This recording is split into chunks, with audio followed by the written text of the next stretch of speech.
நமக்கு நியமித்திருக்கிற ஒரு ஓட்டம், எனக்கு உங்களுக்கு ஒரு ஓட்டம் இருக்குது. அந்த ஓட்டத்தில் நான் ஜெயிக்கணும். ஆமென். நான் அந்த ஓட்டத்தில் நான் ஜெயிக்கணும். வேதம் சொல்லுகிறது இந்த ஓட்டத்தில் ஜெயிப்போம். அந்த ஓட்டம் தான் இந்த விசுவாசத்தின் ஓட்டம். ஆமென். இந்த விசுவாசத்தின் ஓட்டத்தில் எனக்கு போராட்டமும் இருக்கும். 2 தீமோத்தேயு 4ஆம் அதிகாரம் 8ஆம் வசனம் 7ஆம் வசனம் என்று நினைக்கிறேன். விசுவாசத்தில் நல்ல போராட்டத்தை போராடினேன். அந்த ஓட்டத்தில் ஒரு போராட்டம் இருக்கும். ஓட்டத்தை முடித்து விசுவாசத்தை காத்துக்கொண்டு. அப்போஸ்தலனாகிய பவுல் ஓட்டம், நான் போராட்டத்தின் ஓட்டம், ஓட்டத்தை முடிச்சிட்டேன். விசுவாசத்தை மாத்திரம் பிடிச்சிக்கிட்டேன், காத்துக்கிட்டேன். விசுவாசத்தை இழந்து ஓட்டத்தை முடிக்கல.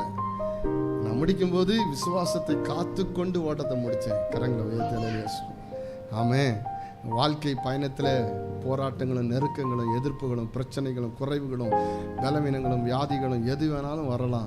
விசுவாசத்தை விட்டுற வேணாம். விசுவாசத்தை காத்துக்கொண்டு நியமித்திருக்கிற ஓட்டம் என்று அதை ஸ்தோத்திரத்தோடு கூட தேவன் அருளுகிற ஆமென் பிரசன்னத்தை உணர்ந்து வார்த்தைகளை பெற்று தேவ சமூகத்திலே காத்திருந்து சரியா நான் சொல்லி கொடுத்த காரியங்களை மனதில் வைத்து அதை ஓடும்போது அந்த ஓட்டம் ஜெயமான ஓட்டமாக மாறும். ஆமென். ஹல்லேலூயா.